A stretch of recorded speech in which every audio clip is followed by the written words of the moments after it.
Halo para sahabat, pada malam hari ini saya mau berbagi pengalaman dulu. Berbagi pengalaman pada saat saya melakukan rekrutmen 3 hari yang lalu, sama persis dengan 1 bulan yang lalu di beberapa daerah, dan tentunya di tempat saya tinggal ini sekarang juga masih terjadi ya. Jadi ada beberapa hal yang perlu sahabat-sahabat ketahui, khususnya bagi teman-teman pemula ya, sahabat-sahabat pemula yang mungkin mau melamar pekerjaan, yang mungkin juga baru memulai mau melamar atau sudah berkali-kali melamar di perusahaan. Nah, ini saya mau berbagi pengalaman pada saat saya melakukan rekrutmen di perusahaan tempat saya bekerja. Masih kita menemukan banyak kesalahan kecil tapi cukup fatal, teman-teman ya. Mulai dari antara lamarannya kurang lengkap, terus penulisan posisi yang dilamar juga tidak ada, termasuk yang paling fatal teman-teman, ingat yang paling fatal adalah nomor HP tidak dicantumkan pada lamaran. Ini yang bikin kita cukup prihatin ya. Saya sendiri sebagai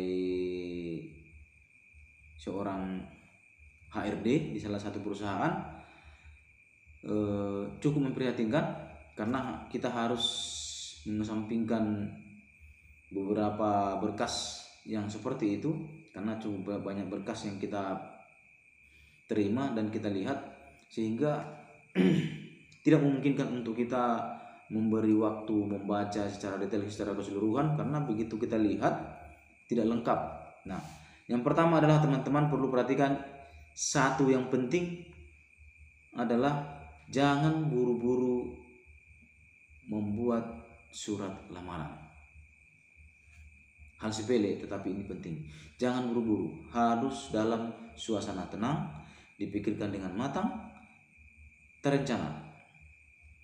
Supaya bagaimana? Supaya nantinya surat lamaran yang kita buat itu adalah tidak asal jadi. Nah, malam hari ini sengaja saya membahas tentang lamaran ini di channel saya, karena banyak teman-teman yang meminta, dan juga pengalaman saya yang saya alami beberapa waktu ini, termasuk 4 hari yang baru, yang 4 hari lalu terjadi kesalahan yang sangat fatal tentang surat lamaran. Nah, jadi teman-teman begini, masih banyak yang kita temukan pelamar-pelamar yang memang asal-asalan. Masih banyak yang kita temukan surat-surat lamaran yang belum lengkap. Masih banyak yang kita temukan lamaran-lamaran yang asal dibuat, sepertinya buru-buru dalam mempersiapkan, sehingga tidak maksimal hasilnya. Tetapi mungkin teman-teman mengharapkan hasilnya maksimal dan menunggu begitu, dan menunggu hasil dari surat lamaran yang diantar, ternyata sia-sia. Nah, ini yang tidak boleh terjadi. Nah, pada saat ini yang akan saya sampaikan adalah yang pertama itu tadi, jangan buru-buru mempersiapkan surat lamaran, harus dipikirkan dengan matang dan dengan tenang, terus diperiksa kelengkapan, dan yang paling penting adalah jangan lupa membuat nomor kontak di lamaran, nomor HP yang bisa dihubungi. Selain itu adalah kelengkapan berkas yang harus dilengkapi. Dan tidak kalah penting adalah, ingat teman-teman, hampir semua perusahaan dimanapun, baik itu melalui email maupun berkas yang diantar langsung surat lamaran ke kantor perusahaan, adalah mencantumkan posisi yang dilamar pada sudut atas kanan amplop atau pada subjek email, posisi dan lokasi yang saat kita melamar. Nah, itu yang sangat penting juga.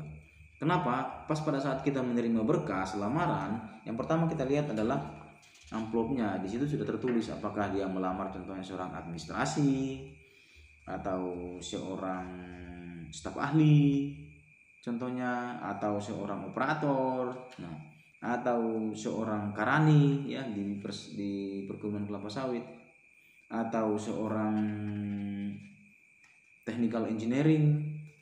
Nah, ini perlu, sebab sebuah perusahaan atau HRD di perusahaan membuat iklan lowongan pekerjaan adalah sudah tertentu jabatan-jabatan yang open, sudah tertentu jabatan-jabatan yang akan diisi. Maka yang dilihat adalah lamaran yang sesuai spesifikasi itu, spesifikasi tersebut yang dibuat dalam iklan atau yang lowongan kerja yang sudah kosong.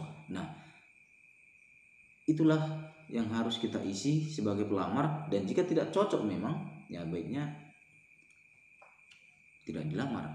Nah, makanya kita sebagai seorang job seeker atau pelamar atau yang sedang cari pekerjaan, kalau memang kita sudah ada bidang tertentu maka kita lamarlah di bidang kita. Atau kalau kita adalah non skill ataupun tidak ada skill yang khusus, maka melamarlah pada job atau pekerjaan yang umum yang diiklankan secara umum.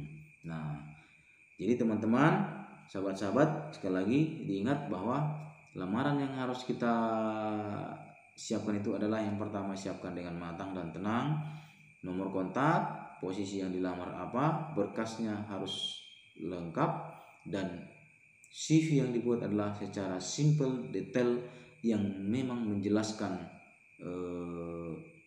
kepribadian teman-teman, supaya nanti HRD atau tim rekrutmen yang menerima lamaran atau yang membaca lamaran itu adalah menerima sedikit gambaran tentang pengalaman, terus latar belakang teman-teman. Itu yang perlu diketahui. Ini teman-teman sedikit pengalaman saya selama saya menjalani rekrutmen. Masih banyak ditemukan lamaran yang kurang lengkap, lamaran yang asal-asal, atau bahkan yang paling parah, 4 hari yang lalu saya menemukan lamaran yang tidak ada nomor HP yang bisa dihubungi. Jadi teman-teman, hal ini jangan diulangi lagi bagi teman-teman yang sudah membaca atau menonton video ini. Baik, demikian teman-teman video kita kali ini. Jangan lupa untuk like, share, dan subscribe video ini, channel Tim Son Simamora. Nanti akan kita lanjutkan di part 5, kembali pembahasan tentang pesangon kita. Karena malam ini pada saat ini kita tidak bahas tentang pesangon, karena ada hal yang penting kita bahas dan teman-teman meminta perihal melamar yang baik, membuat lamaran yang benar bagaimana. Nah, mungkin teman-teman banyak yang sudah lebih senior dan sudah lebih ahli dalam hal membuat lamaran dan bahkan sudah melamar beberapa puluh kali. Tetapi mohon teman-teman juga bersharing di sini. Bagi yang pemula silakan dipelajari, silakan kita sharing supaya apa yang kita inginkan bersama, inginkan dalam hal melamar bisa tercapai dengan baik. Jadi kita tidak menunggu sesuatu hal yang kosong akibat kesalahan-kesalahan kita yang kita buat tanpa disengaja sebenarnya, tanpa ketidaktahuan. Nah, dengan adanya video ini mudah-mudahan teman sudah tahu dan sudah mengingat itu. Baik teman-teman, begitu mohon dibantu untuk like dan share dan di subscribe supaya membantu channel ini, dan hidupkan notifikasi loncengnya supaya kita mendapat notifikasi video-video selanjutnya, karena akan kita bahas seterusnya masalah PHK di part 5 di video berikutnya. Begitu, salam.